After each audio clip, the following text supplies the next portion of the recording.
Do you remember Sofia the First? It was a Disney Junior show that ran for 4 seasons with a spin-off called Elena of Avalor. The show is very fun and has okay life lessons, though a few that aren't so okay, and okay representation for a step family. It also is a tale so dark and intense that would make Game of Thrones look like it's for preschoolers, one that connects every single Disney movie ever made through a story of dictatorship, century-long plots, and murder. If you thought any of my other theories were crazy, then oh boy, this one is even crazier. This is the Sofia the First conspiracy.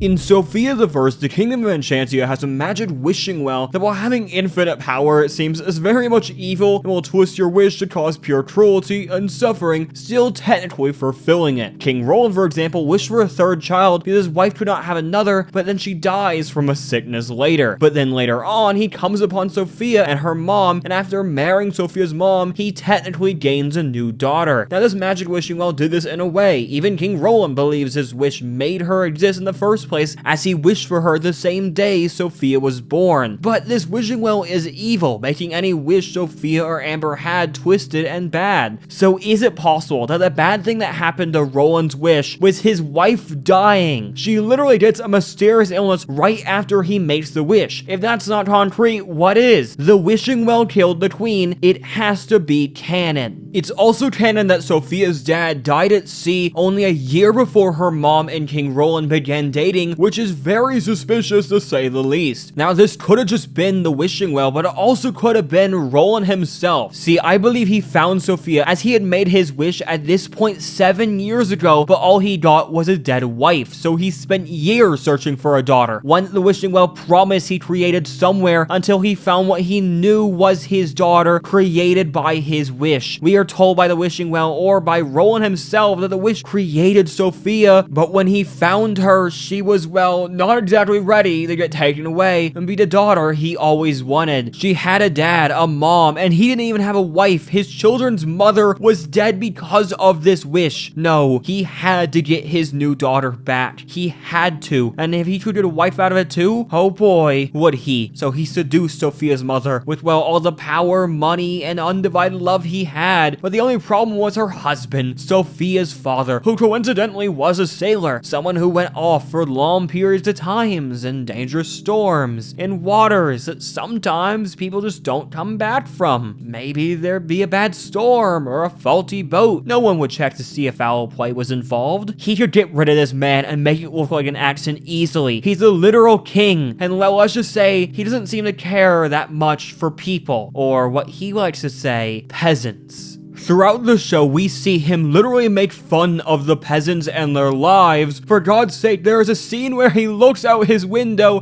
and sees the bad, dirty roads the peasants have to drive on and says, "Oh, their roads are so bad. If only someone could fix that. Oh well," and then moves on with his day, chuckling as he walks. This man is egotistical, uncaring, and in his eyes can and will get anything he wants because he is king. So of course he killed Sofia's father. He needed to marry her mother. He needed to replace the queen he lost. Sure, he technically killed her, but if it wasn't him, it was the evil wishing well. No, he was simply replacing what he lost and taking what he asked for. Now, the real question is, why? Why does King Roland, a man with 2 children, need a 3rd so badly? Why, after his wife dying, does he spend almost a decade trying to gain a 3rd instead of maybe, I don't know, taking care of the one he has? Because he needs a new daughter. It's not because his family was incomplete or him just wanting another kid. No, his children simply could not fulfill what he needed them to do. Thankfully, Sofia could. Let me explain. If you watch this show, it very much does not make sense how King Roland treats Sofia and the amulet, especially if he doesn't know about its mystical properties, which makes me actually believe he knew what the amulet was and who Sofia was the entire time. If King Roland thinks of it as a regular amulet, why does he not keep it with the rest of the royal jewels, but instead keeping it in what seems to be the room to keep magical artifacts and the book detailing the stories of the past princesses? Not only that, but if the amulet is something he planned to pass on to his kids, why did he wait a decade and pass it on to his stepdaughter instead of his royal children? So far, we know that King Roland wished for a third daughter, and that daughter was created from pure magic, only existing because a wish was made, and she goes on to become one of the most powerful beings in this show, most likely because of her innate magical origins. And well, maybe, just maybe, Roland knew this when he made his wish. Maybe the wish was more detailed than we thought, and maybe some details were left out when he retold us. Let me explain. It seems all princesses, or most of them in this show, are not princesses from birth. Instead, they become royalty usually through marriage, adoption, or some form of bravery that gives them the honor. They also usually grew up poor, having to learn to be humble and whatnot, which is why they were suited to be princesses in the first place. Now, after watching Sofia the First, I realized the amulet itself has a few rules and lore that once I piece together, I fully understand how it works. See, the amulet chooses to give its power to those who are not royal, but gain it later in life because they were good people. Basically, on average, only giving it to common people. People like Rapunzel, or Tiana, or Cinderella, or Sofia, or a princess in the future that calls upon Sofia to help her, who is also once a peasant. This not only means that all princesses wear the amulet can call upon other princesses in both future and past, but more importantly, it's another key example of really only it working for peasants. And well, when we see non-peasants, being James and Amber, Sofia's step-siblings, try to use it, it curses them even when they're doing good, following all its rules. Because there's a secret rule it doesn't tell you. You have to be a common folk. And well, I think Roland knew this. See, I believe the real wish he made was for a peasant daughter, one who would be raised poor and be humbled by life, one who would have to lose a father, one made of pure magic and potential, but born in a place that couldn't flourish it except him. Think about it. The amulet is one of the most powerful things in this world, and on its own can do wonders, really, transporting one from any place in time, calling upon the warriors, royalty, and Olaf for some reason of any time, can turn anything into anything else, rearrange the matter and building blocks of reality to his will. This is a power that any kingdom would want for any reason, as it could lead them to being the only kingdom, ultimate power, control, magic. What other reason would he literally break royal law by marrying a peasant, especially when we know he does not care for them unless it was for his kingdom and power? The amulet most likely just doesn't work for his kids when they were very young, which made him study it and maybe ask the Wishing Well or even Cedric what its rules were, then going on with his plan. But it doesn't just stop at the amulet. Sofia is, like I said earlier, one of the most powerful characters in this show because A, she is a princess, but also a story keeper, meaning she guards the library and magic and does missions for princesses just like they do for her, completing their stories. But she also is a guardian for the higher magic realms where she protects the magical creatures in the universe from an ancient evil incarnate. Yeah, this show gets weird. For season 1 and 2, it's pretty normal Disney Junior life lessons. Then we get to season 3 and 4, and the plot suddenly starts existing and we're in a high fantasy show. It's a thing I've never seen done other than in Sofia the First, so that's something, I guess. Sofia is simply put a very powerful being, and well, is in the hands of a very egotistical, power-hungry stepfather, but also king. But there's even more to this. After more research, not only did I successfully prove that King Roland is an evil mastermind only set for power, and that the wish he made literally made Sofia the perfect for the rules of the amulet, but now I prove something even more crazy. What the amulet even is, why the princes are seamlessly trapped in it, and why it has such weird rules.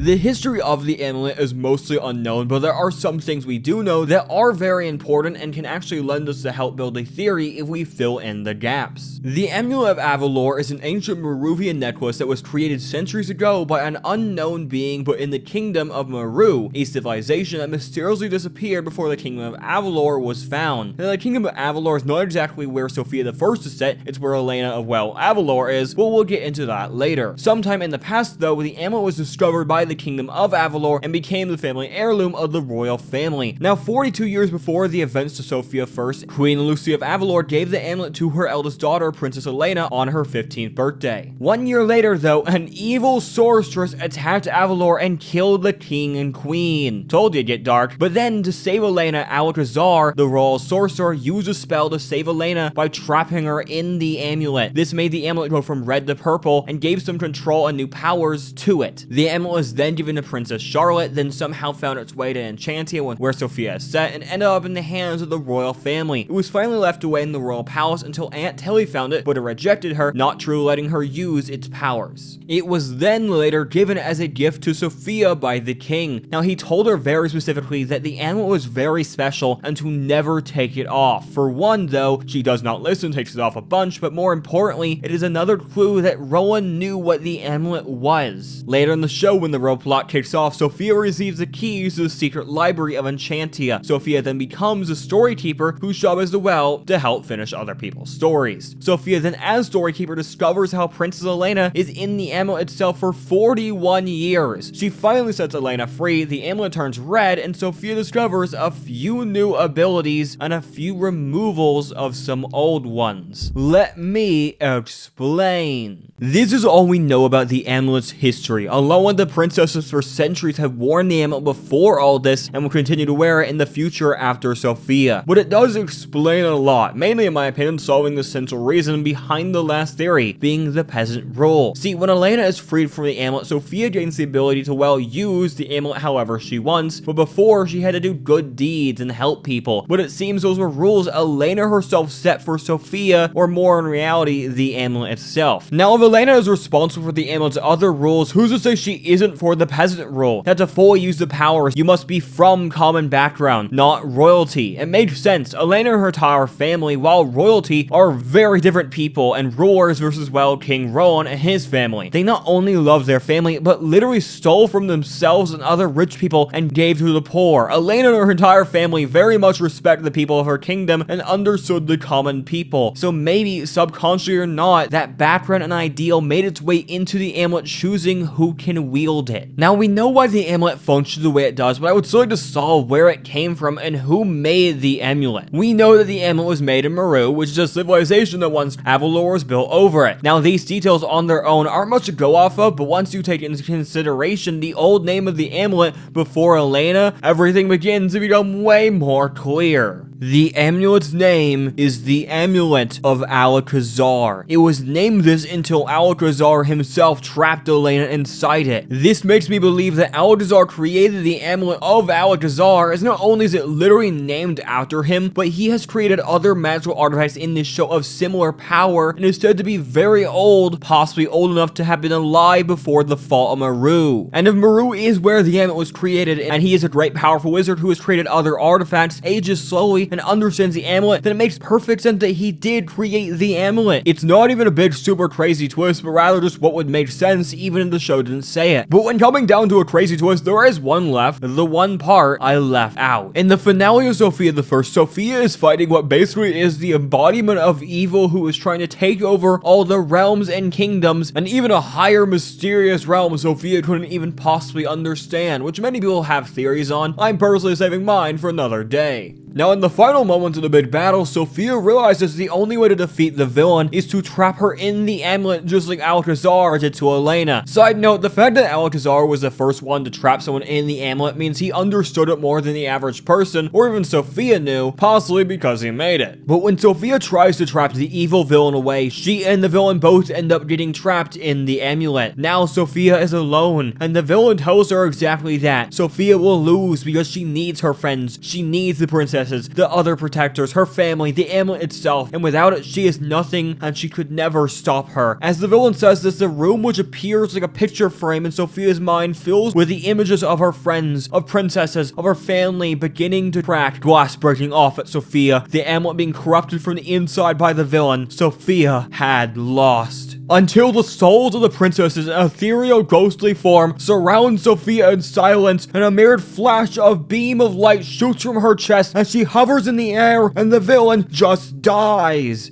Then the gang on the outside saves Sofia, and the end. What just happened? Well, I believe it goes down to the amulet itself and how the amulet is evil. See, we know the amulet is one of the most powerful things in existence, with our theory is made by Alcazar himself. But the question is, of what? Because the amulet is also invulnerable and indestructible except for the dragon breath of an ancient dragon that has existed for thousands of years. Now, we also know that in this show there are other magical artifacts that are of similar power. See, just like the show has ancient princesses, it also has ancient villains like Jafar or the Evil Queen, and their weapons are unique items like Jafar's staff or the Evil Queen's apple are on their own magical holders for these super powerful gems that can warp reality and when all together can make someone the strongest being in the land. It is the central plot of season 4 and what the villain is trying to collect. Now, these gems are also red like the amulet before Elena. Now, my theory here is that the amulet itself is a gem and that's why it's so powerful. It makes sense why the villain of season 4 wants it so bad even without saying it directly. Now, this is important for one single reason. These gems are evil. They are literally all found inside the weapons of villains from the Disney movies. So with the knowledge that these gems are evil, then does that mean the amulet itself could be evil? But it's not evil in the show, right?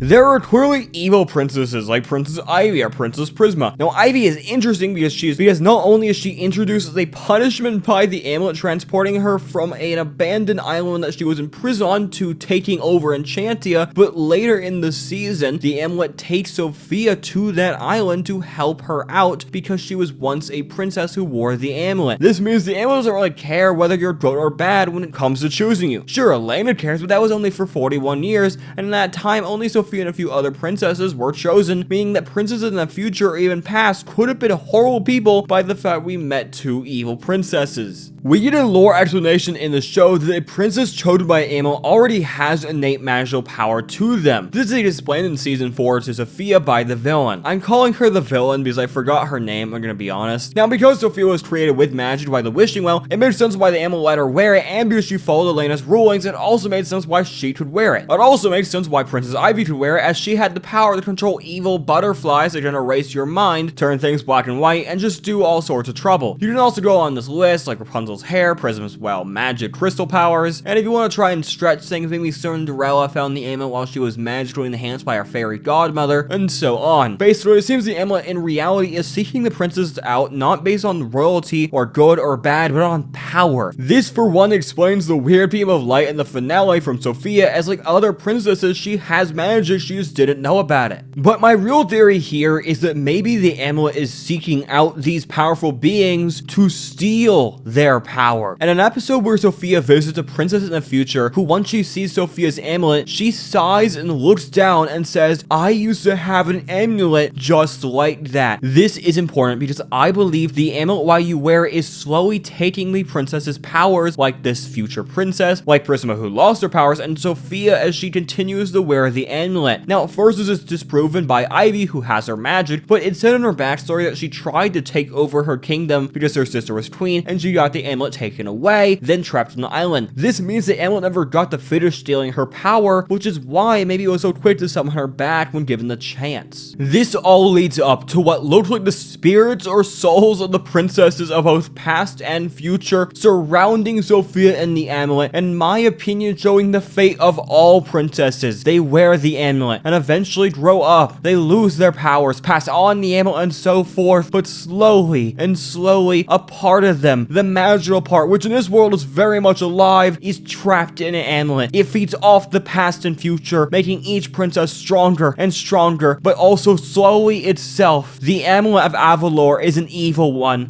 that traps people, steals their power, warps their mind, and breaks their friendships, and will continue to do so for all past and all future and all present.